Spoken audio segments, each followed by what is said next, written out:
Welcome, good morning. Welcome to MEDA Week, a new edition of this one-of-a-kind space to network and share experiences with the aim of identifying concrete and innovating solutions and trends that will shape the region, and it will help the economic ecosystem move forward in the post-COVID area. Today I have a great panel with me, and I welcome them, but I welcome as well all the decision makers from the largest Mediterranean, European and international company, as well as the worldwide professionals for the main multilateral institutions operating in the Mediterranean that join us. Welcome all to this forum. So to start on, let me please introduce you this panel of today, where we will be discussing the geopolitical impact and the consequences of the pandemic, right? We need now to understand better this impact and how it will expand a lot of important geopolitical considerations. I invite you to join me and invite you to join. Welcome this morning. Amin Murkazel, welcome. Hello, good morning. Thank you. Good morning. Afternoon. Raúl González as well. Hello, good morning. Hello, good morning. Adel Ben Youssef, good morning. Hello and bonjour from Bordeaux. Bonjour, bonjour Bordeaux. Jalil Mekowar, good morning. Good, very early morning from Toronto. Great to be with you. Very early morning. Your first coffee is on us today, Jalil. Luis Labbé, good morning. Bonjour. Bonjour de Cambrai, dans le nord de la France, et il fait très beau. Les salutations au nord de la France aussi, Antonio Santos del Valle. Buenos días. Buenos días, bonjour, good night. Espero que se encuentren bien todos. Perfectamente y contentos de poder reunir a un panel espectacular hoy en esta sesión. I'm really happy to be hosting this team of great professionals. And let's start with the first presentation. I will invite Mr. Raúl González. He's the CIO EMEA of Barceló Hotel Groups, which is the second most important hotel chain in Spain and one of the most important in the world, with more than 250 hotels spread over more than 22 countries. Mr. Raúl González states that he is moved by common values to the brand, to Barceló brand, such as dedication, innovation, and leadership. On your presentation, Mr. Raúl González, we are going to go around this COVID impact on our industry. The first wave closed almost all units, but now with the vaccine, good news, we are starting to recover. We are starting to see some new reopenings. Some of them are on their way.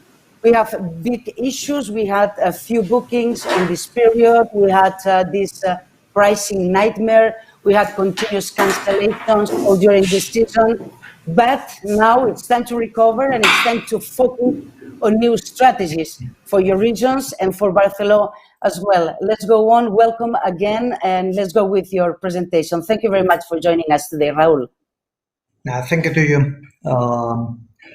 First of all, I think that vaccine and all the good news that we have during the last days, I think that still are not in the bookings. I think are more in our minds, in our wishes.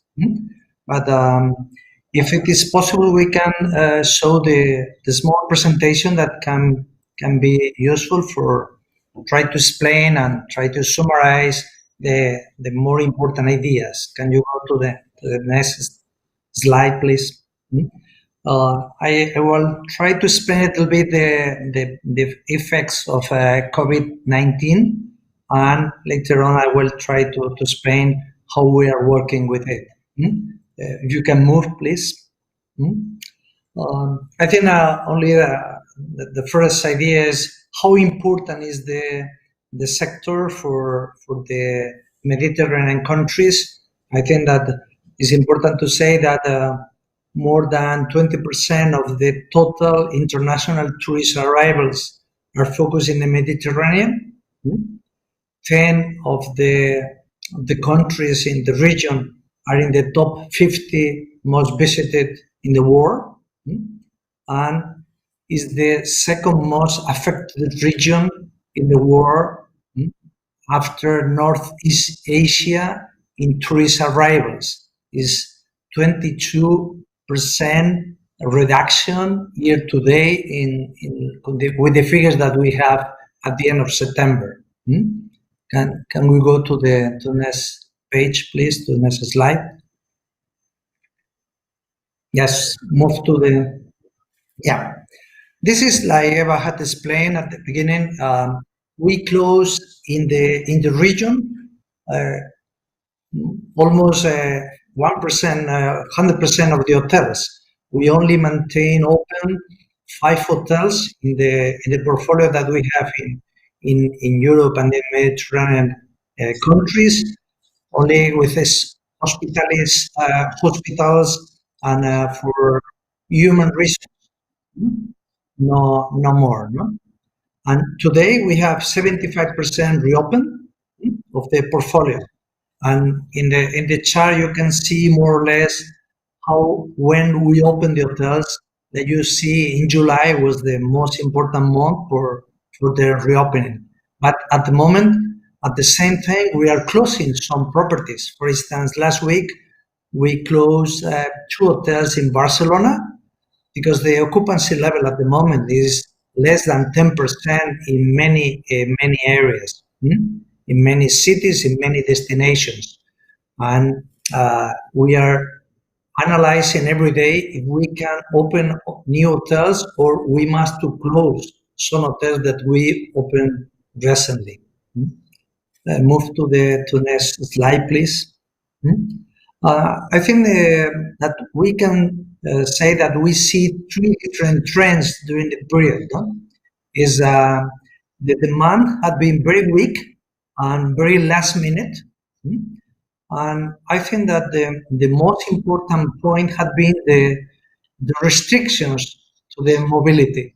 I think the people, when they can move, when the people can travel, we see that the demand recover. But with so many restrictions that we have at the moment, the demand is very, very weak. We had so many cancellations in many weeks. We have more cancellations than new reservations. And obviously the consequence is that the price had followed during the period. This is the most important trends that we have saw during these months. No? Move, please. Change to the next slide. Yes. And how we can do the strategy for the recovery. No, I tried to explain. Please go ahead.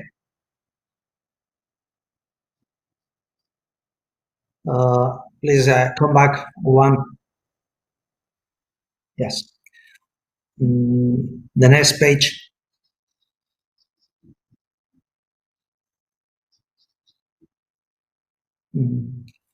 Yes. And I think that it's clear that the people want to feel safe. And we had introduced a new protocol that we had called "We Care About You," with many items in all the departments at the hotel. And we had analyzed the customer journey, and we had tried to protect to our employees and to the customers for have to have a very safe experience. And we have changed many points. But Pray, I think it's interesting how fast is moving the needs of our customers.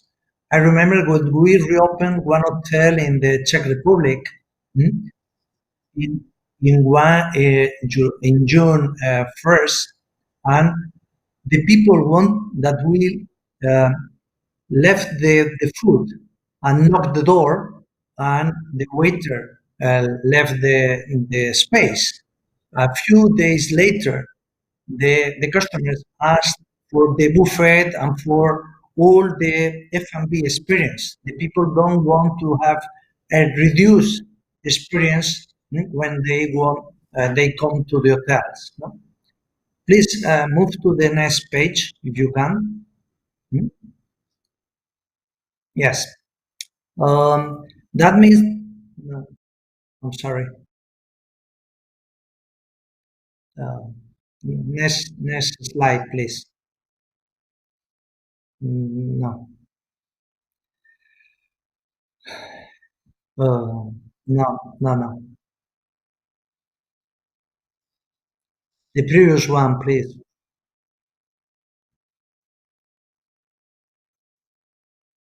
Yes. I'm sorry, I understand that we have some technical problems with the presentation.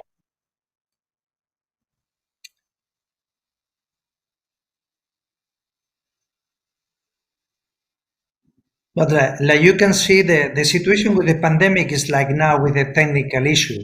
Is a little bit complicated because everything is changing very quickly. Okay, thanks. Yeah, is this one. Okay, thanks. Now, the other one. This one, please. Wait a second.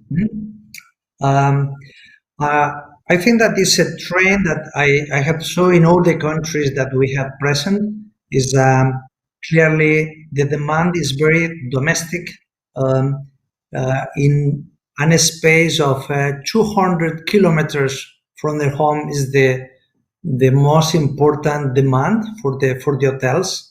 The people want to travel by car. The people don't want at the moment to use planes or trains, and during the summer and even now, the people want to move by car. Very short term, we have during the last couple of weeks many reservations. Also during the day, we have many reservations.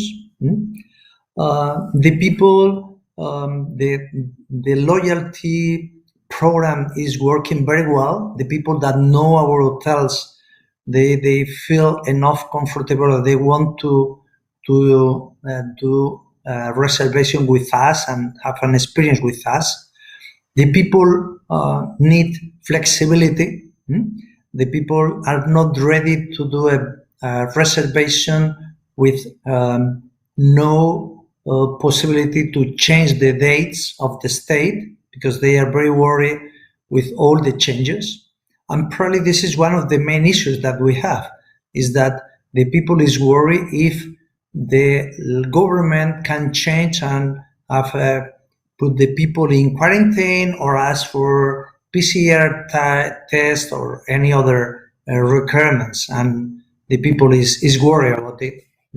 And that means that the target is more local, no? And we are trying to think in new ways to monetize our hotels with co-working space or room office or hybrid events between virtual and with people at the hotel, or staycations, or many ways to try to use the hotels for the customers. We can move to the next page, please. And I think that we will see some changes that we maintain in the long term, and I think that other things will remove and will be similar to the previous period to the pandemic. But I see that some trends that will be there, and we had in the past, like sustainability. I think that we'll see more focus, more people worry about the sustainability of the hotel. Probably contactless, less papers, less consuming plastic. I think that will be a very important trend in the future. I think that the people will be more worried about consume of energy and try to have a more sustainable in the long term, and I think more local economy. And we had the idea to try to be local, try to be adapted to each country.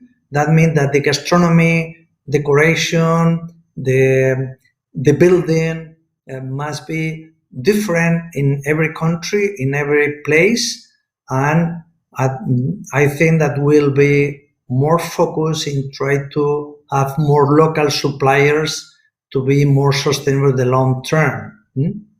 And I think this is the idea that I can explain in this short period of time, and more than happy to answer to the Q&A. Very much, Raul, for your expositions. We see that we just came in a time where decisions have to be made very, very fast, and it's not easy at all when you are running so many units in so many different scenarios, lockdowns and regulations and frontiers opening and closings, and this must be really a hell now trying to make good decisions. Only two examples. Eva. I can say to you two examples. One, the idea was to open one hotel in Ibiza this summer. We joined the people for opening the hotel, and the British government introduced the quarantine for all the British people coming back from Spain. And the people work only 24 hours preparing the opening of the hotel, because we never opened the hotel because it was not possible. And with all the protocol that we had introduced for safe to the employees and to the customers, we worked during 3 months, and we changed in few hours some elements, because the experience what we try to put in practice to introduce at the hotel, we changed some elements because it was not possible to do, and the experience of the customer was very degraded, very reduced. It's unbelievable how fast it's changing. Okay, but although we need to be very agile on these day-to-day changes, it is important to have a large vision and a strategic vision, because of course we're going to recover, of course we're going to find a vaccine, we're going to be back traveling, we're going to be back going to hotels, so that's reality. We don't know when it will be back again, as we were living, these great times of 2019, but we will be back on this situation. So a future good vision is needed now when making some strategic decisions. Yeah, absolutely. I think that we must work in two different scenarios. One is in the short term, that the key point is how we can survive with this disaster, because it's a real disaster, and at the same time we must to prepare the company, the group for the future. And obviously I think it was very interesting. I talked with many people during the April and May for trying to understand the situation, and one of the conversations was with the owner of the main hotel chain in Central Africa. And he explained me, Raul, during the Ebola was terrible. And we changed many protocols.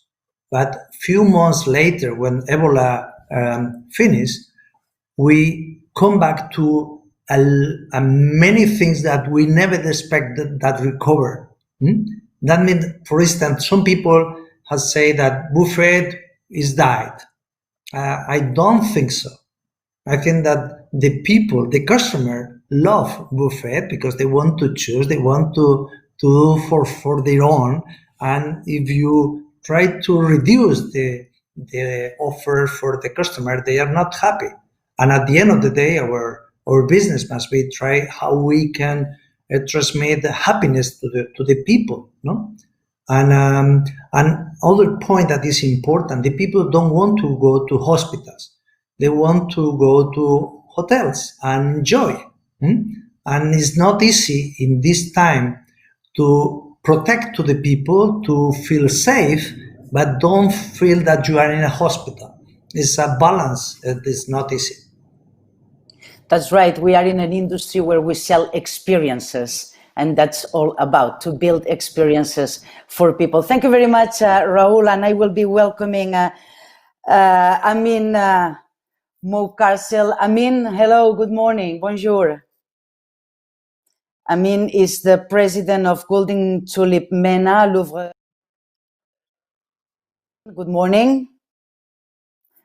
I would like to briefly introduce our next speaker, and it's difficult because Mr. Amin, you have a great biography, and I will try to make a small brief about it. You are the president of Louvre Hotels Group, Golden Tulip MENA, and Flamingo Hospitality Management.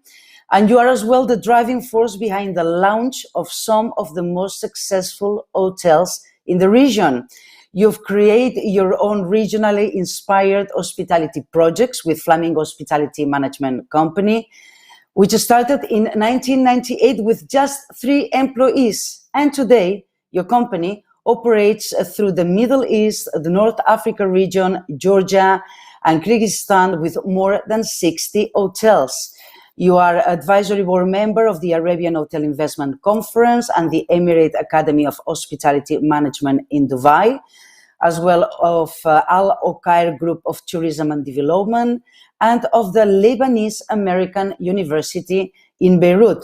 You are as well vice president of Mediterranean Hotels and Restaurant Association, the Middle East of International Hotels and Restaurant Association, and you are as well the recipient of numerous awards and recognitions, including Hotelier Middle East. You are a veteran lecturer and speaker in major universities and events as the Arabian Hotel Investment Conference, ASCAME, here in Barcelona, or the Hotel Management Conference in Georgia.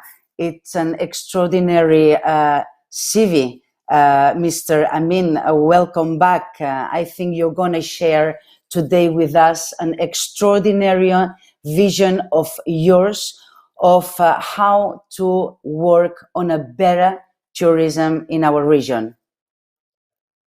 Thank you. I don't think this is enough said today to be part of ASCAME. Thanks for having this conference, even at a distance, as we move forward with the vaccine being launched, hopefully in December and beyond. What remains important is not only to gain the positive aspect of our tourism and hospitality business on a psychological approach, but also on physiological platform for the future of our business. We are the most sensitive industry in the world, and as you have mentioned earlier on, Eva, we need to have a concrete and innovative briefing of our presentations. And I was thinking when I received the invitation, what to address. Everybody talks about, every hotel chain addresses all such talks about, and the protocols, applications, inspection. We carried out in our hotels inspections with high specialized companies to carry out all the COVID-19 safety for all, safety of our customers, our employees, our owners, our assets, our visitors, our suppliers. And by thinking what to address, I thought, well, this is the most beautiful territory in the world, the Mediterranean coast. Solidarity, yes, indeed. And if I may have now the first slide, please, introduction.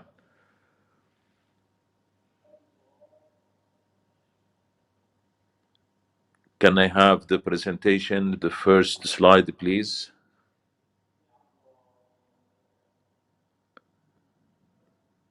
Hello? Hello?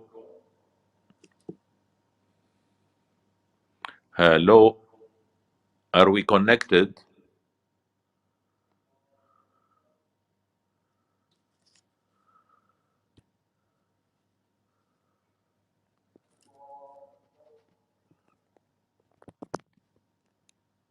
Hello?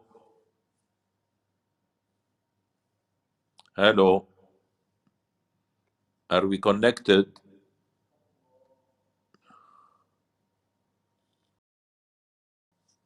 Hello? Hello? Hello? Next slide, please.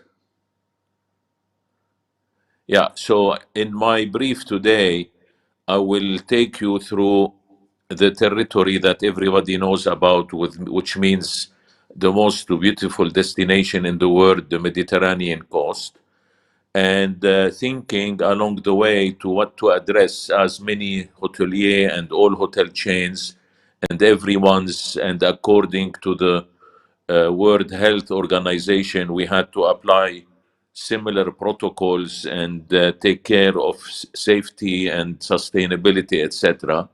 So I thought to address such a concrete and innovative approach at a high level to what could be, to be able, with my input experience, to contribute to ASCAMI, and ASCAMI leading the way throughout the region. So if I may have the next slide, please. With the countries that we have in this beautiful region, the 25 countries, as well as some other countries that have coastlines. Next slide, please. So I believe the way forward for ASCAMI and for the Mediterranean coasts and countries at a high level is indeed to create a Mediterranean association.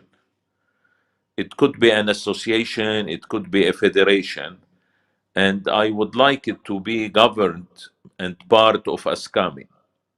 So this association shall govern the country's tourism sector and hospitality sector, which means we need to form such association or such federation and go visit each and every Ministry of Tourism and establish the do's and don'ts in this regard. Consequently, to invite ASCAMI to play a major role and remain the leader. So this idea is from me to ASCAMI as to create a new avenue to establish the association and all the way to move on. As to the association objectives, next slide, please. I thought to briefly address the audience. We need to invite all such countries to participate. And I believe this will become a snowball due to my belief in its success. So we can start with the high-level countries like Spain, Barcelona, ASCAMI, and all the way to start by such countries on the coast that are rich within their budgets. The association should work with the UNWTO and with IHRA as to form the strategies and how to work together post-COVID-19. So to be concrete, to be innovative at a high level, we need to bring in those high-level established associations as IHRA, World Tourism Organization, and indeed ASCAMI to be the moderator and maybe to have an office in ASCAMI and to know who to form in this association. Next will be to organize at least twice a year a symposium. In such symposium, we can invite Minister of Tourism as they participate in a budget and to establish the way forward in this regard. Then the second symposium can be held in any other country that may offer its services, and they may offer to be hosting such symposium. And I will be delighted to meet with the ASCAME responsibles and officers to establish such guidelines, take it to the next level, to the ministries or to the ASCAME High Committee, and indeed to the UNWTO. Many leaders in our sector have indeed preached on sustainability. The next generation, as to the importance and to complement what Raul has mentioned, we have sustainability, but what is important is for our target audience, for this particular establishment of symposium and the way forward, is loyalty programs to our Mediterranean hotels, digital marketing, online, etc. And then we can complement the World Health Organization, next slide please, by formalizing new protocols and to establish such prerequisites for sustainability's future. 99% of every single country and every single ministry and every single company talk about sustainability. And to what extent they do apply such protocols, I can tell you it remains doubtful and hazardous. So we need to establish promotions that relate to such avenues. We need to complement it by technology and by digital marketing as to attract the world to this Mediterranean coast for tourism. Thus, to establish those protocols with the World Health Organization together. Next slide, please. We can indeed promote the destination in Northern Europe. They love to come to the Mediterranean weather. Russia, the Balkans, Asia, North and South America, Canada. As such, we need also, for safety and security, to talk about easement on borders, crossing between countries, and to realize that it is a small world after all. And last but not least on this is to appoint ambassadors of ASCAME in every country. They are part of such Chamber of Commerce's, Ministry of Tourism, or tourism associations in these given countries. And these will have such ambassador to organize it, to have 3-year life, 3-year term, and then to evaluate achievement for the next generation. Next slide, please. The status, and I highly believe that the 3 Ps are important. We need to invite to us as private sector, we need to invite the public sector to form a partnership. I want to here salute Ahmed Al-Wakil and Anwar Zibawi of ASCAME, and indeed you, Eva, as well, for having this timing together this time, and to establish what could be a new initiative.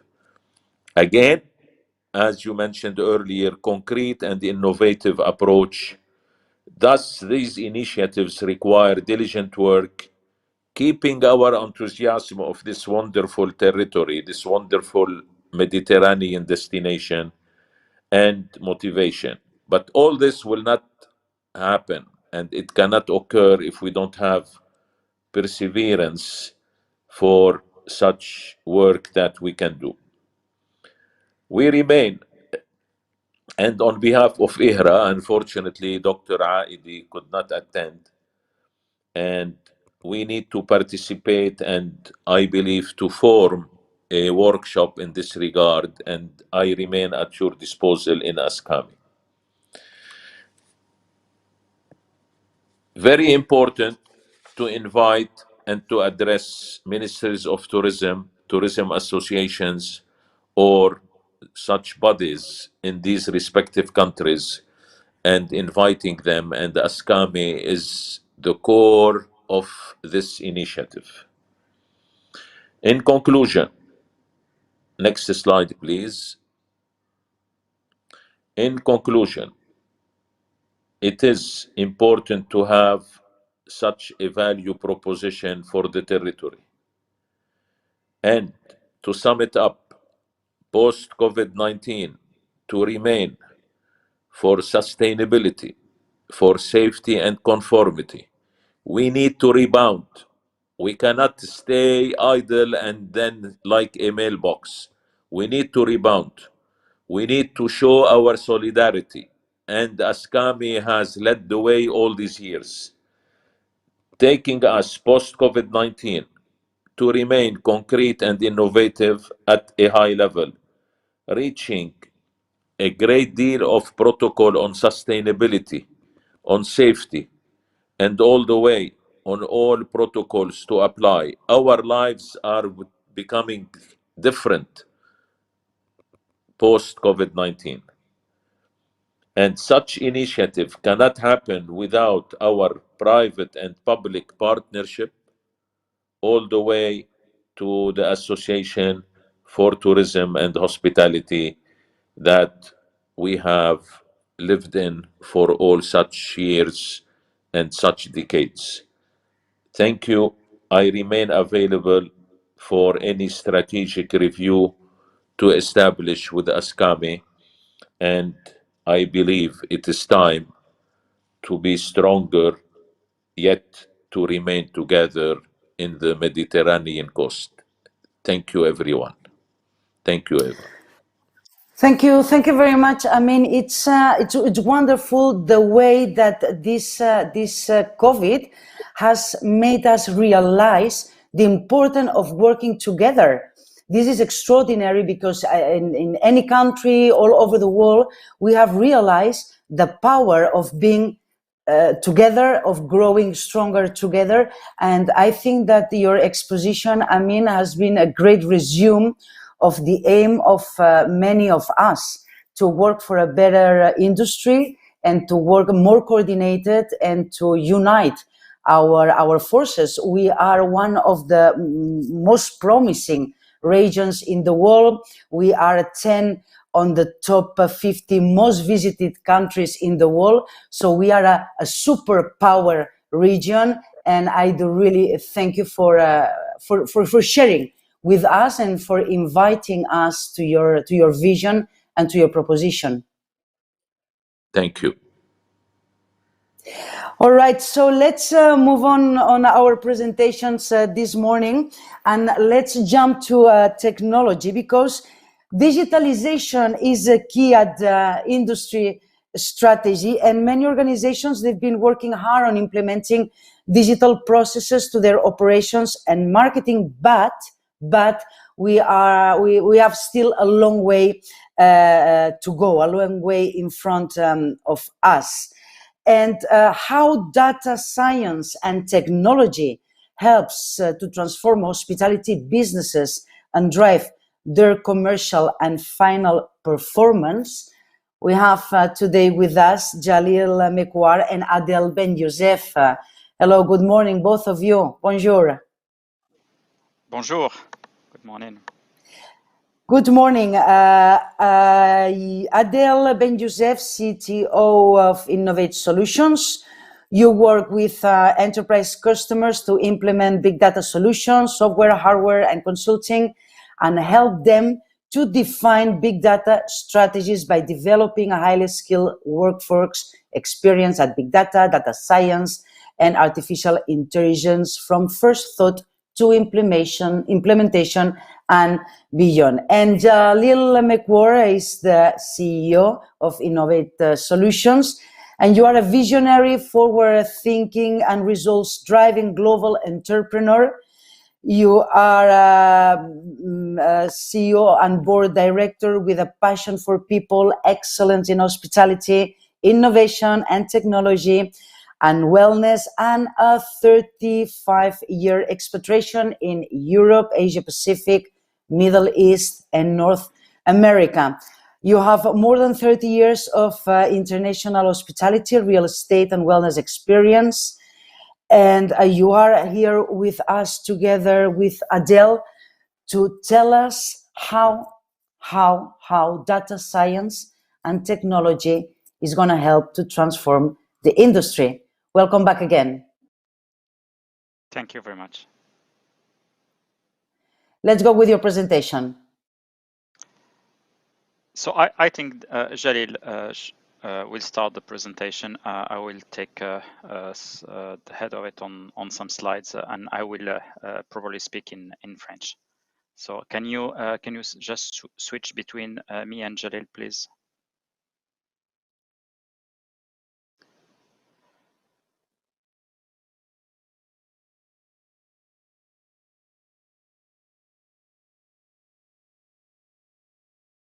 So Thank you. I think I'm on now. Okay, great. Well, I just jumping into the heart of the subject. I tried to summarize 30 years of experience in hospitality into a simple formula. And obviously, based on this formula, try to see how we can help and what solution we can bring in. And I would say that our industry has suffered and is suffering a systemic problem, which is a combination of a few elements. One is we are in a very volatile demand environment. I think both Raul and Amin have emphasized on that. When the world economy goes well, hospitality goes very well, and when the world economy goes not so well, hospitality goes even worse. So a very volatile demand environment, and we are also in an environment that is characterized by high fixed costs, be it on the people side or on the asset side. We are an asset-intensive industry. We are a people-intensive industry, and therefore we have high fixed costs. So these two combined together, and I would say multiplied by poor information. When I say poor information, I think our industry is data rich but information poor. Why? Because we are very, very siloed. We have siloed technologies. Each piece is dealing with one specific aspect of our business. We have fairly siloed organizations, departments. We are also fairly siloed between the different constituents, ownership groups versus operators versus asset managers and lenders. So we have quite a lot of silos, and I think it is time to break those silos. So the combination of those three elements, in my view, leads to value destruction rather than building up value. And it could be enterprise value, it could be reputation value, it could be asset value. But in any case, if we don't try to sort of find a systemic way of addressing this systemic problem, then we will continue over and over, and the next crisis will further impact our industry and so on. So I believe that a systemic problem requires a systemic and holistic solution. Thank you. So what we've been working on, and for the last couple of years, and I left my fairly comfortable corporate seat where I had spent, as I mentioned earlier, 30 years of my life, either on the operator side or on the ownership group side or on the advisory and asset management side. So I navigated around these environments, created a platform and a solution, a holistic solution that leverages this hospitality expertise for all businesses, all verticals rather within the hospitality, be it rooms and food and beverage and wellness and commercial, financial, and all the business functions, which is commercial, financial, investment, etc. But this is not good enough, obviously, because there's lots of people out there that have great expertise in hospitality. So we needed to combine that with data science and intelligent technology in order to come up with a holistic solution. Data science, meaning enterprise data, using big data, and on the technology side, using the newest and the latest technologies, be it artificial intelligence, business automation, etc. So that's how we came up with INHOVATE to address this particular challenges that we have. Next slide, please. So how does that work? So INHOVATE is a technological platform. It's a software as a service or a cloud-based solution that really addresses or starts with data integration. As you probably may or may not know, but we collect and gather a huge amount of data coming for a large number of diverse sources and very eclectic and very disjoint and disconnected. So first step is for us, which is quite a big challenge, is to integrate all this data, harmonize it, take data from all our enterprise systems, our property management system, our point of sale system, our finance and accounting system, our ERP, our building management system, our and you name it, our IPTV system, our key lock system, you name it. There is quite a large number of different systems in the hotel, up to about 30, 40 systems. An average hotel uses usually between 12 and 15 different systems. And each one of them, there is some very, very light connection between them, but we don't leverage the data from those systems. So all these enterprise or internal systems, we gather the lowest level or the highest level of detail from these systems and put them together. We also collect big data information that come from a number of other sources. Weather forecast, airport arrival, ministries of tourism, or global organizations, banks, you name it.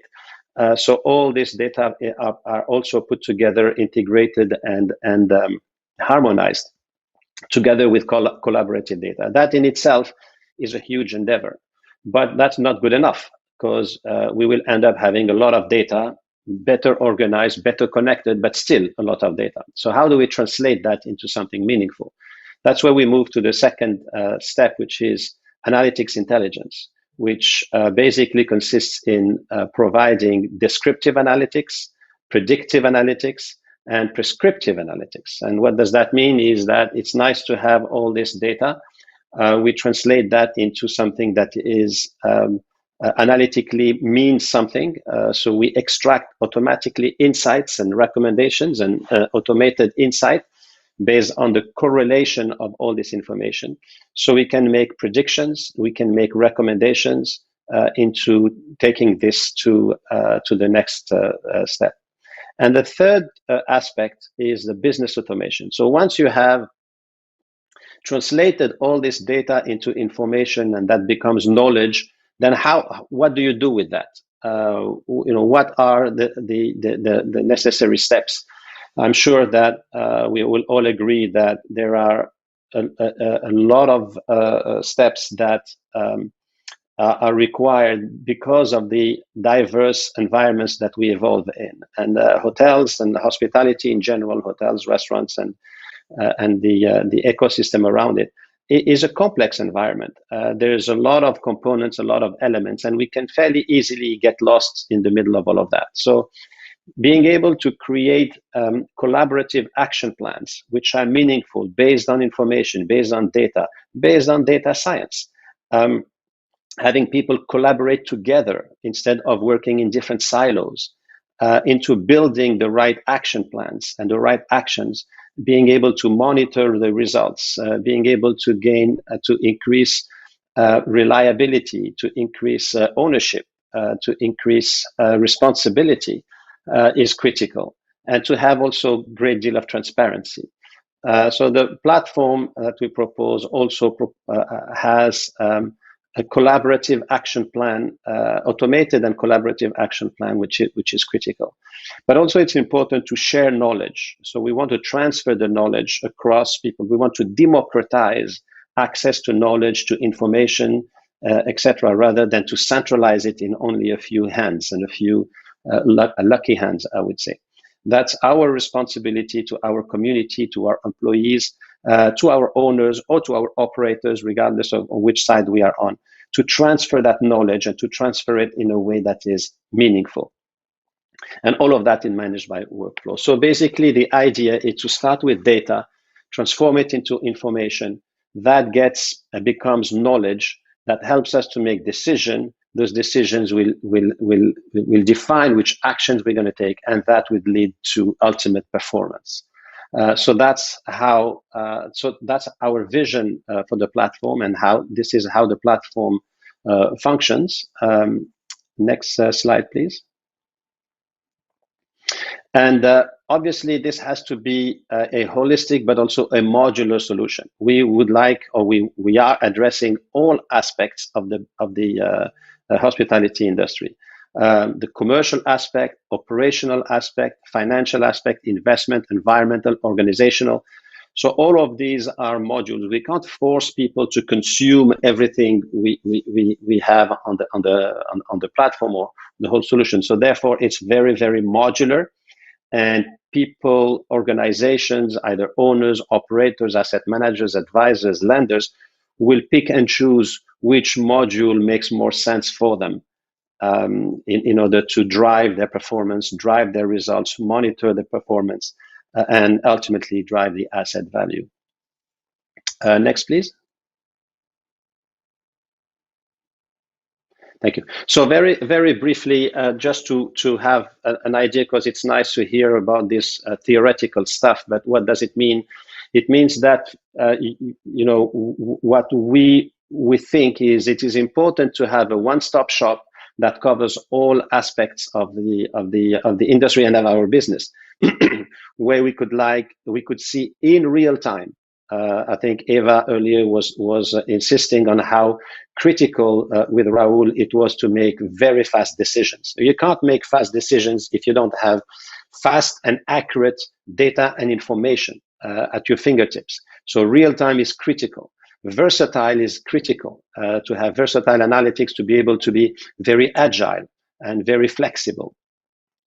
Holistic and multi-level is critical, because you need to be able to go deep down to the level of detail that you want on the commercial side, on the financial side, for the room side, or food and beverage, or spa, or any other, or energy consumption, or any other information. You need to be able instantly to get down to very, very granular information and detail without having to worry about where the information comes from, etc. And that's what is critical, to have multi-filtering, granular level of detail.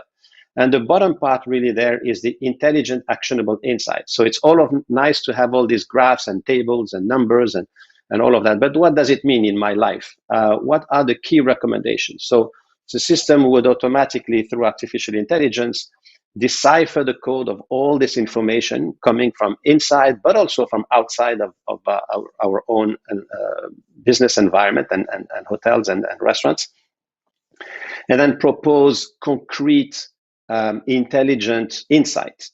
So what are the key drivers? What are the key things I should be looking at today, or this week, or this month? What should I be actioning? And then based on that, you choose which one you action, etc. So it's not only just beautiful graphs and tables and all of that. It's also meaningful action. and meaningful, rather insight that will lead to action.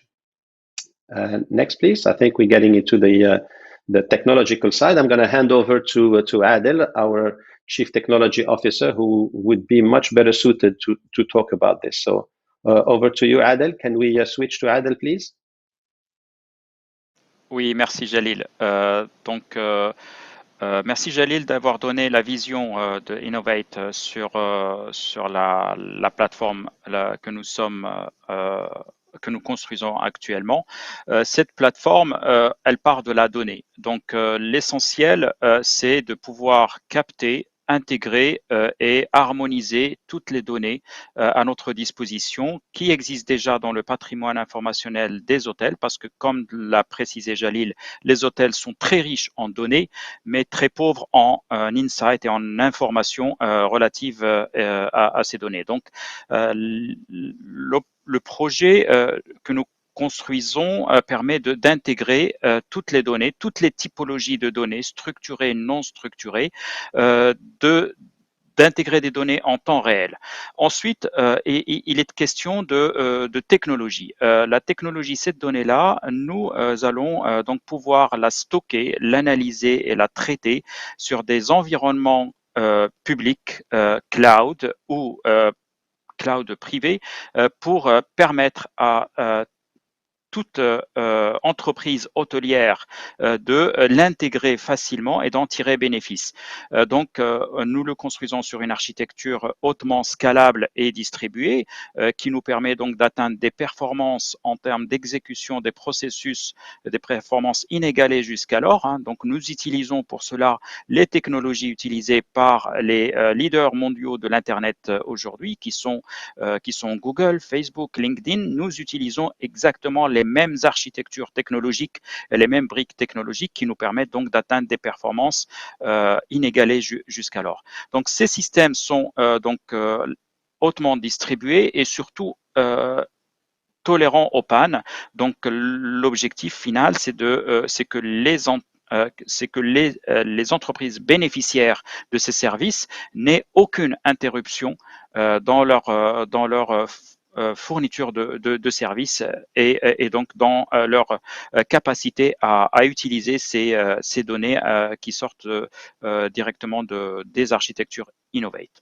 Donc ces architectures Innovate, donc qui s'appuient sur des applications basées sur des microservices, hein, c'est une architecture orientée service ou microservices qu'on appelle des architectures distribuées.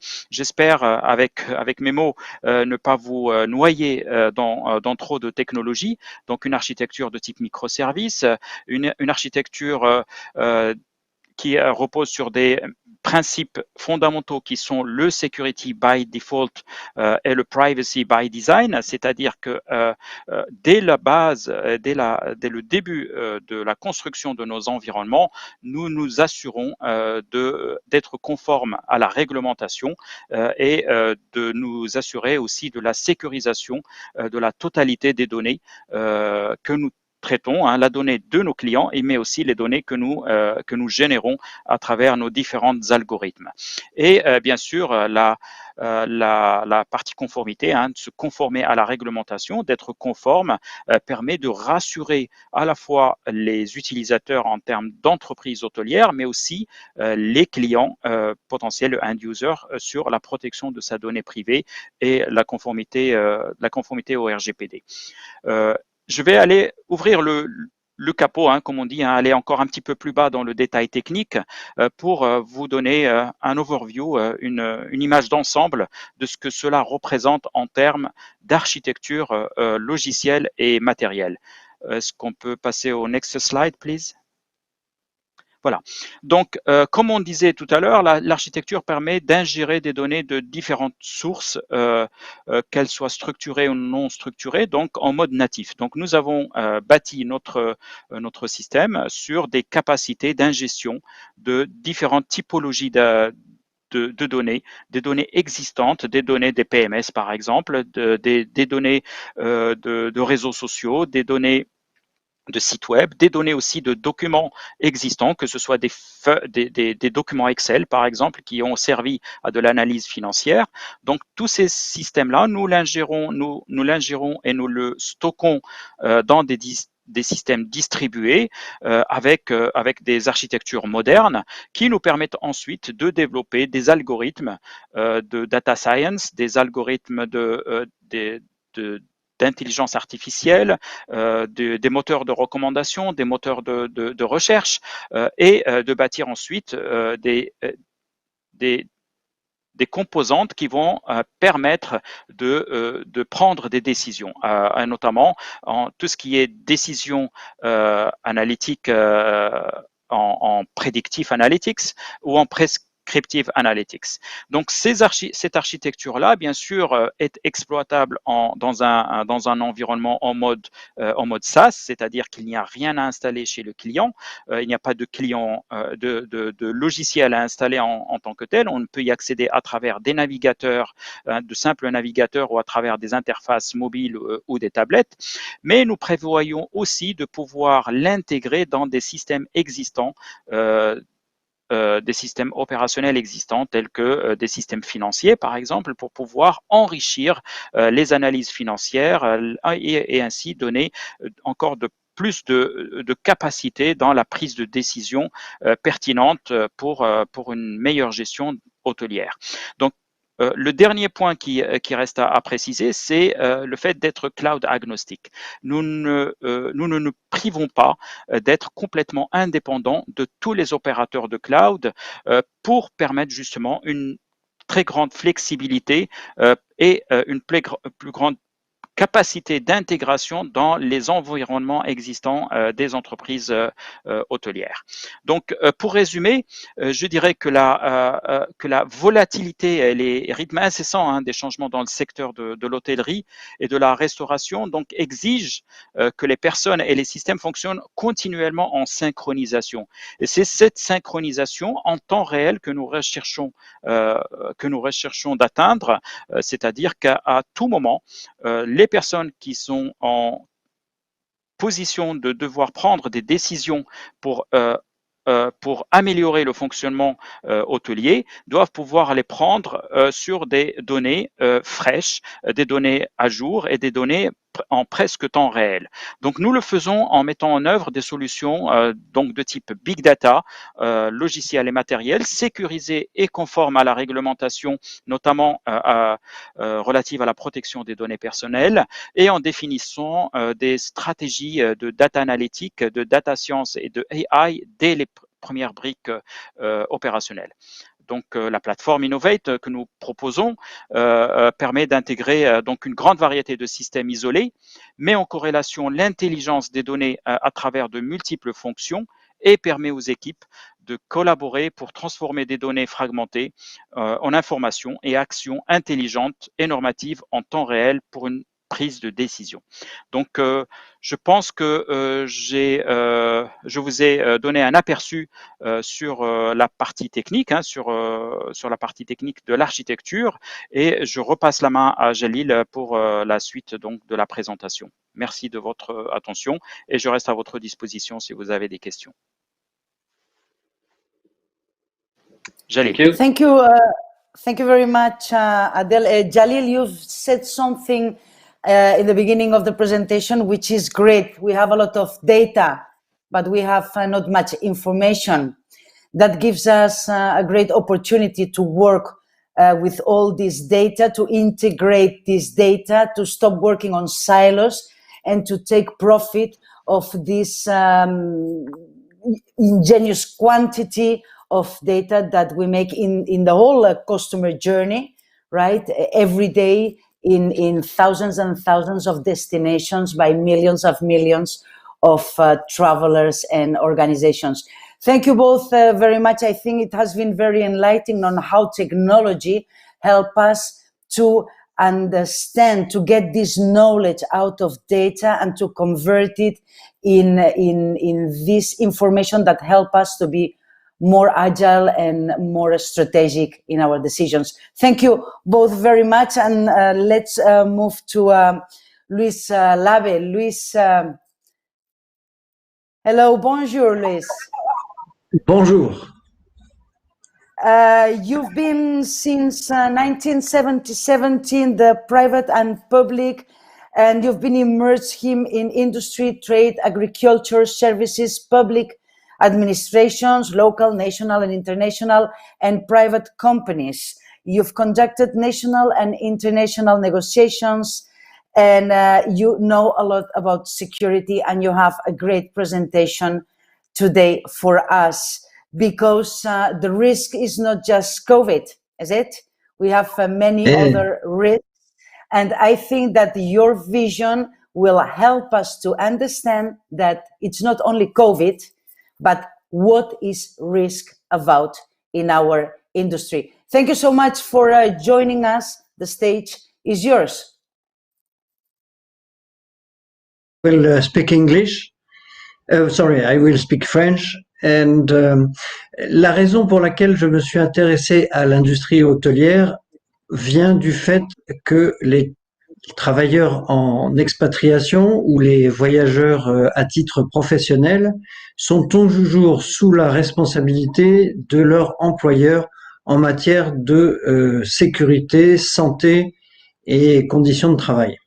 À partir de là, l'entreprise ne va contracter avec des hôtels que si elle a une certaine garantie que ses employés seront sécurisés au maximum. Alors, si je peux avoir la première slide, voilà, nous pouvons passer là, la deuxième, c'est celle-ci. L'attractivité de l'hôtellerie, c'est bien entendu la destination, mais c'est également le savoir-faire en prévention des risques. Alors, slide suivante. Next slide. Le client sait quand il se déplace qu'il peut y avoir un risque. Alors, le risque terroriste, le risque criminel, le cyber-risque et le risque sanitaire. Tous ces risques-là étaient antérieurs à l'intervention du Covid. À partir de ce moment, le client sachant ces risques, eh bien, l'hôtellerie doit lui proposer un refuge. Suivante. Alors, je vais passer rapidement en revue les différents risques. Ceux qui préexistaient, ce sont les risques de terrorisme. Actuellement, si on fait un bilan, les pays les plus touchés, c'est la France, enfin autour de la Méditerranée, c'est la France, et le moins touché, c'est l'Espagne. Donc la lutte contre le terrorisme, c'est les autorités publiques qui le gèrent, mais il faut prévoir systématiquement, c'est nécessaire par exemple pour avoir des contrats avec les compagnies aériennes, il faut prévoir un scénario en cas de crise, c'est-à-dire un contrôle d'accès bien entendu, mais également prévoir des sorties de secours, et tout ça c'est une procédure qui est mise en place avant que la crise n'arrive, et en coopération avec les services de police, bien entendu. Alors, slide suivante. La sécurité en ce qui concerne les agressions, c'est également une coopération structurée avec les services de police. C'est la remontée d'informations qui peut être faite par le personnel, par la clientèle ou bien par les fournisseurs. C'est la surveillance des locaux et de l'environnement de l'hôtel, et puis c'est l'intervention, la possibilité de communiquer quand il y a une alerte, quand il y a un risque, et pour le personnel, il est toujours très utile de faire une simulation des exercices. Slide suivante. Je ne m'étendrai pas sur les cyber-risques parce que je succède à deux spécialistes tout à fait performants dans le domaine. Mais enfin, c'est vrai qu'aujourd'hui, le client, quand il est dans une chambre d'hôtel, il veut la liaison Internet et si possible, il préfère que ses fichiers ne soient pas volés. Slide suivante. Alors, le risque sanitaire, il préexistait bien évidemment au Covid. Il est devenu aujourd'hui un élément majeur du choix de la destination. Alors c'est les pandémies, les épidémies, les virus, c'est aussi bien sûr la sécurité alimentaire qui préexistait préalablement, hein, puisque il y avait une attention, disons un problème découlant d'une mauvaise alimentation, ça détruisait énormément la réputation d'un hôtel ou même d'une région de tourisme. Bon, je m'étendrai pas parce que nous savons maintenant il y a toutes sortes de préconisations pour l'organisation des circulations, la désinfection, la distanciation, à la fois pour le client mais aussi pour le personnel. Je ne rentre pas dans les détails. Il est évident qu'il faut le faire et que l'hôtellerie sait le faire. Slide suivante. C'est ce traitement de la sécurité, il va partir sur des bases locales, sur des connaissances du terrain, et elles vont, en plus, les règles vont évoluer en fonction de l'évolution des risques. Si on prend le Covid, on en apprend tous les mois on apprend des nouveautés tous les mois. Slide suivante. Alors, une fois que l'on a mis en place les procédures pour prévenir les différents risques, il y a une question qui se pose pour le voyageur, qu'il soit touriste ou qu'il soit professionnel, c'est faut-il que j'aille dans un hôtel? Le problème de l'hôtel, c'est qu'il est identifié. Toute personne peut savoir qu'il y a potentiellement des gens qui sont susceptibles d'être volés ou d'être pris dans une opération terroriste. Et la concurrence, c'est aussi les Airbnb, les locations de maisons. L'avantage que l'on peut voir, c'est que la maison, elle n'est pas identifiée comme étant un centre de regroupement de cibles potentielles. Et par rapport à cette concurrence, ce que l'hôtellerie a à vendre, c'est la garantie d'un savoir-faire par rapport à la prévention des risques, une garantie d'avoir mis au point des processus avec les autorités et également la présence d'un personnel formé. Donc ça, il faut le mettre en avant par rapport à la concurrence des locations individuelles. Slide suivante. Alors les atouts à mettre en place, à bien vendre, c'est que les normes sont strictes et elles sont définies avec les autorités. Le management d'un hôtel, c'est le contrôle des allées et venues, c'est la présence, la formation, l'intervention. Le personnel, il a acquis et entretenu des réflexes. Et le client, quand il est dans un hôtel, il doit savoir, il faut lui dire qu'il y a des procédures qui sont visibles. Voilà, pour la direction de l'hôtel, c'est un investissement permanent, une coordination, le contrôle, et puis des décisions à prendre en fonction de l'évolution des différents problèmes. Donc moi je pense vraiment que l'hôtellerie, par les temps qui courent avec le risque sanitaire, c'est encore amplifié. Il faut être transparent et indiquer aux clients qu'il y a un effort considérable sur la prévention des risques. Slide suivante. Pour le personnel, ça veut dire qu'il est encadré et qu'il connaît les consignes, ça veut dire qu'il est formé, informé en continu, ça veut dire également qu'il est protégé par rapport aux risques, en particulier la Covid, et puis qu'il est habitué également à rendre compte de toute anomalie du système. Slide suivante. Pour la direction, ce qui préexistait avant le Covid devient encore plus capital, c'est-à-dire investissement dans la sécurité, anticiper les risques et leur traitement, évoluer en fonction de l'arrivée de ces nouveaux risques, contrôler que les procédures sont bien mises en place et bien respectées, parce que quelquefois, on est dans un monde où maintenant les procédures sanitaires, c'est lourd pour le personnel. Donc contrôler que c'est malgré tout, c'est constamment fait. Et puis mutualiser. Là, on a entendu une intervention en faveur d'une association régionale, mais c'est évident qu'il faut mutualiser les expériences de chacun. On appelle ça le retour d'expérience. Et puis qu'en groupe, on en tire des conclusions. Slide suivante. La demande forte, on le sait tous, c'est la demande de sécurité. Elle est primordiale pour tous, et puis comme je l'ai dit en introduction, la garantie de sécurité est obligatoire pour les entreprises qui envoient du personnel en déplacement professionnel. Il y a un autre aspect maintenant avec le Covid et son influence. Alors, on a vu qu'il doit y avoir une évolution de l'organisation du travail. Ça peut être des nouvelles procédures de fonctionnement, comme la prévention des risques sanitaires, comme la digitalisation. Alors, tout ça est essentiel. C'est l'organisation, la solidité de l'organisation, mais surtout dans l'industrie du tourisme, tout cela repose sur des individus, sur le personnel, sur les collaborateurs.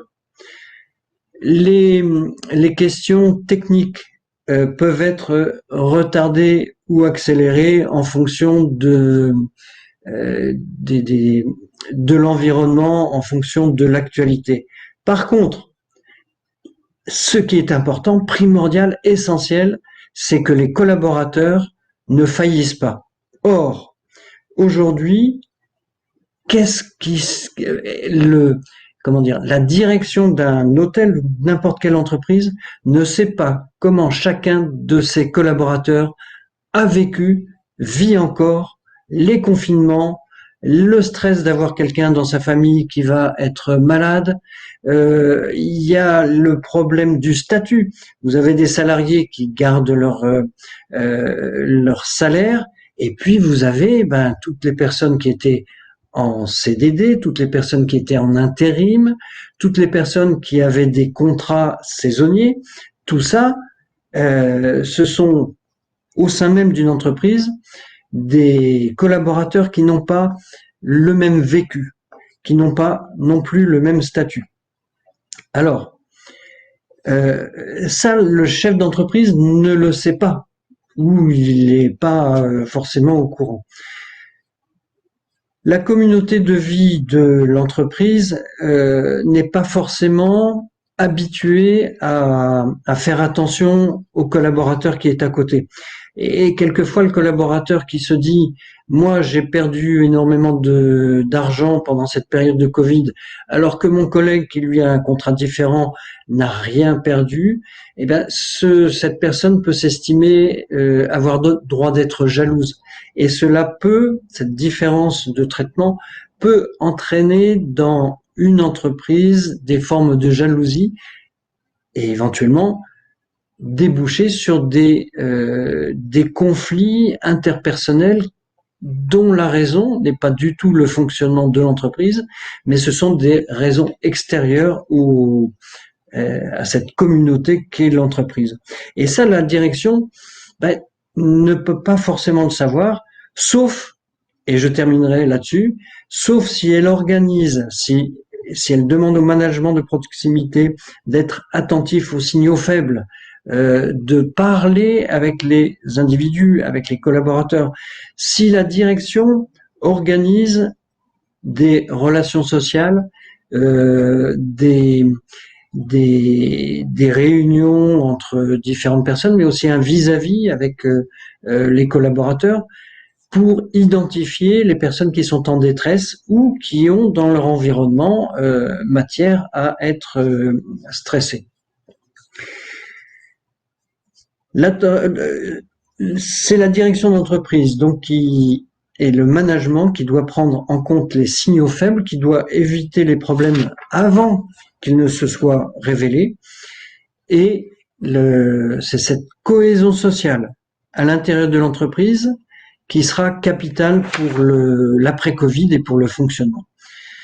Voilà, développer la confiance entre les collaborateurs et la direction, ça passera certainement par la nécessité de faire un diagnostic ensemble, direction, mais aussi le personnel.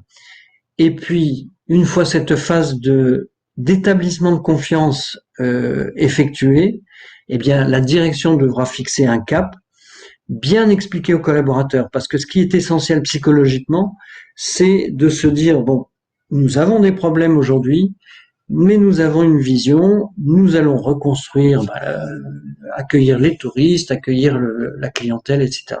Voilà, je termine mon exposé sur ce point. Les relations sociales aujourd'hui sont devenues impératives. Le contact interpersonnel doit être facilité. La direction a une responsabilité essentielle. Et c'est une tendance microéconomique dans les entreprises, mais c'est aussi, si vous regardez la gestion de cette crise de la Covid par les États, c'est dans tous les États une demande de dialogue social. Et un dernier rapport de l'OCDE qui a été publié en septembre souligne et passe en revue les réactions des États dans le monde entier, et à chaque fois on a une prégnance du dialogue social. Voilà, je vous remercie de m'avoir écouté et je reste à votre disposition. Merci beaucoup pour votre présentation. Ça a été très intéressant de voir comment on change notre attitude maintenant après le Covid, comment on a de nouvelles règles que des organisations et des États et tout le monde doit d'assumer, et il faut qu'on change un peu comment on fait au niveau de sécurité dans l'industrie. Merci beaucoup, Luis. Ça a été un plaisir de vous avoir ici aujourd'hui. Y vamos a recibir en este escenario virtual a Antonio Santos del Valle. Good morning, Antonio. Buenos días. Sí, good morning. Buenos días. ¿Cómo estás? Muy bien, gracias. Antonio is the CEO of Wanderlust Passport and his company, and this is the cherry pie, the cherry of the pie of the day. His company, he has launched the World Tourism Identification. And what is it? What is it? Just let me briefly tell you what it is, and then Antonio will give us the details, because this is really interesting. This is an application that will allow the traveler to carry on his mobile his identification on health data. The first application that will allow travelers to carry on their mobile phone everything that can help them to move better, faster, and in a more intelligent way. But this is not just an idea of Antonio and his company Wanderlust. There is some big people behind it that you are making partners with, and I'm really, Antonio, thrilled to listen what is the passport about, what is the World Tourist Identification. Just tell us. Thank you very much for joining us. The stage is yours. Thank you. Buenos días, buenas tardes, ya dependiendo del país. Bueno, permítame agradecer en primer lugar a la Asociación de Cámaras de Comercio e Industrias del Mediterráneo por la oportunidad de presentar en este congreso del MW Barcelona 2020 esta propuesta en la cual hemos intervenido durante mucho tiempo, muchas personas y muchos expertos de distintos países, ¿no? El programa y la aplicación World Tourist Identification es una aplicación innovadora y desarrollada en apoyo de la Organización Mundial del Turismo y sus países miembros como Agencia de Naciones Unidas, que supongo que saben. La aplicación World Tourist Identification es una herramienta universal, global y gratuita, que integra un conjunto de servicios y soluciones tecnológicas para el turista en sus desplazamientos y viajes, pero también con herramientas útiles para el ciudadano en su vida cotidiana, en su día a día. El World Tourist Identification, la aplicación, es una solución que hemos querido que sea, principalmente, es innovadora, que permite recuperar o ayudar a recuperar el turismo en el actual contexto mundial, reconstruir la confianza y reforzar las alianzas público-privadas. La crisis provocada por la pandemia supone un punto de inflexión en nuestras vidas. Por este motivo, más que nunca, es necesario identificar oportunidades, trabajar en la regeneración y desarrollo óptimo del sector turístico y del sector comercial a través de modelos que sean socialmente equitativos y participativos, ambientalmente respetuosos y económicamente sostenibles a través de la colaboración, el diálogo y el refuerzo de las relaciones entre los distintos actores involucrados en el territorio. Ante todo esto, y principalmente entre los países, instituciones y empresas del ámbito mediterráneo, el World Tourist Identification, la aplicación y el programa adquiere un rol proactivo ante la crisis actual, como elemento catalizador con soluciones que permiten la mejora del territorio, de las relaciones, de la intervención y permitiendo, como ya he dicho antes, un desarrollo sostenible y promoviendo el trabajo común entre las comunidades. Y lo que puede ayudar, evidentemente, a incrementar la rentabilidad social del modelo turístico. La identificación de los turistas, los trámites para facilitar los viajes y el paso fronterizo, con todo lo que significa ayudar el flujo turístico, el ahorro económico, tanto en puertos, aeropuertos, para aerolíneas y demás, la seguridad principalmente de los pasajeros y la prevención de los países respecto a posibles amenazas venidas del exterior, hacen que la aplicación, el World Tourist Identification, adquiere mayor importancia tanto para el turista como para el ciudadano, como el turismo en general. El World Tourist Identification, como acabo de decir, tiene dos grandes escenarios, el del turista y el del ciudadano. Y todo eso se integra en 6 grandes ecosistemas, ¿no?, que se pueden encontrar. Por una parte, la identificación de las personas a través de lo que es el pasaporte, el DNI o cédula, como llaman algunos países, y el carnet de conducir, que es principalmente lo que nos identifica como personas ante las instituciones públicas.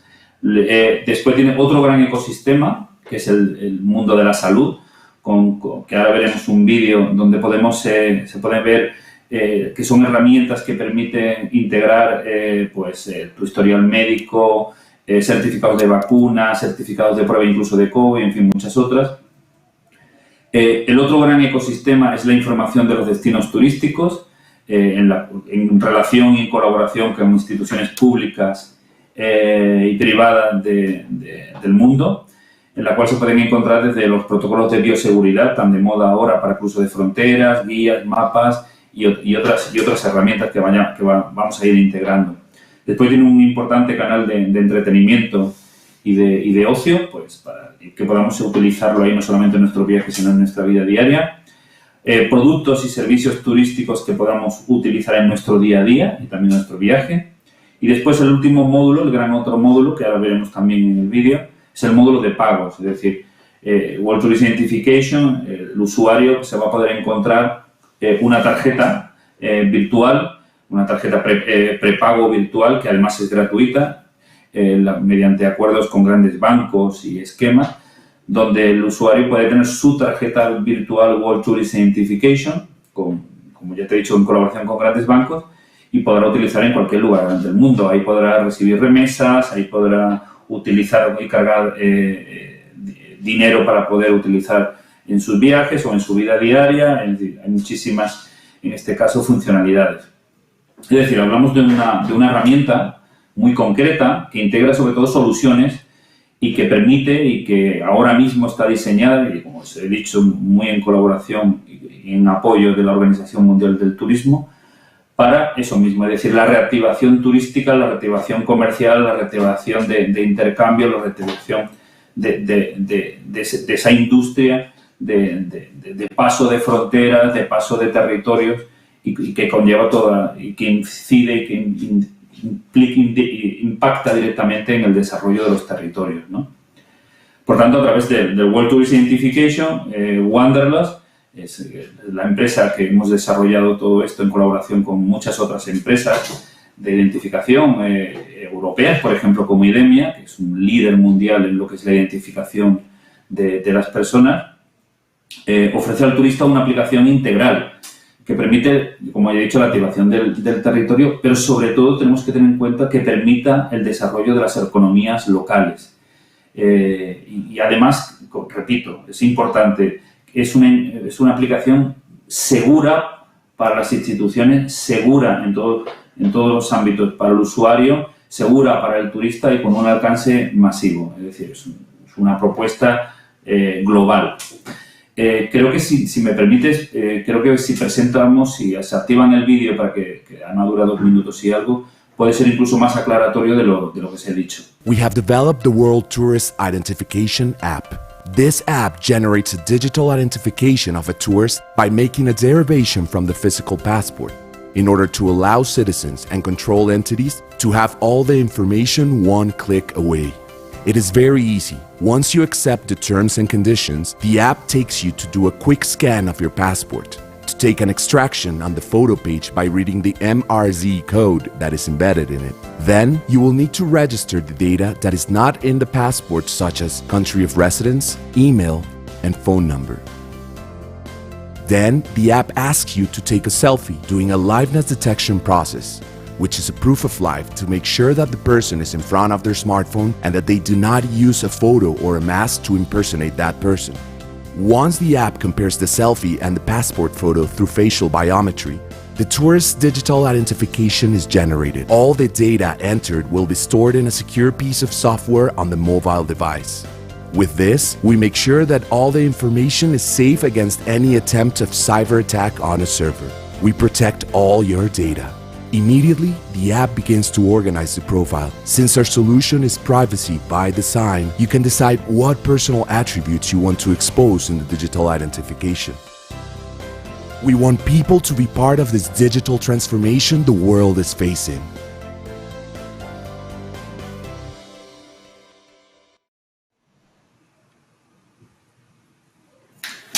Bueno, después de este vídeo quedo a vuestra disposición para todas las preguntas que necesitéis y sobre todo abierto a cualquier cosa que creáis oportuno y demás. Es importante también recordar, si me permites, antes de finalizar, que Wanderlust y el World Tourist Identification es una propuesta absolutamente integradora. Es decir, nosotros estamos absolutamente abiertos y además es nuestro objetivo a integrar todas aquellas herramientas, instituciones, tanto públicos como privadas, para el uso de la aplicación. Antonio, un poco en la línea de Adel y de Jalil, ¿no? Con su superplataforma de datos vemos cómo la tecnología realmente nos está ayudando a poder ir muy rápido en soluciones como la que tú presentas, ¿no? Que yo creo que es una gran herramienta que puede evitar muchos pain points en el viaje, ¿no? Que puede garantizar muchísima seguridad y además que tiene una cierta alma de comunidad, ¿no? Al integrar tantos servicios también para el viajero, lo que hace de alguna forma es elevarnos a todos a una gran comunidad viajera digital, ¿verdad? Donde compartimos esa información. Efectivamente, el World Tourist Identification es, como ya te he dicho, que es, además de ser una herramienta integradora, es una herramienta de uso del día a día. Es decir, realmente, después de varios años trabajando y estudiando este tema, nos damos cuenta de que las herramientas que se utilizan en el día a día son bastante particulares, porque tienen un denominador común, que es la utilidad. Y, sobre todo, trabajamos con algo que todos llevamos encima, que es un teléfono móvil. Es decir, la interconectividad permite que todos trabajemos. O sea, nuestro modelo es absolutamente dirigido principalmente a instituciones, pero para que esas instituciones lo utilicen y lo utilicen sus ciudadanos.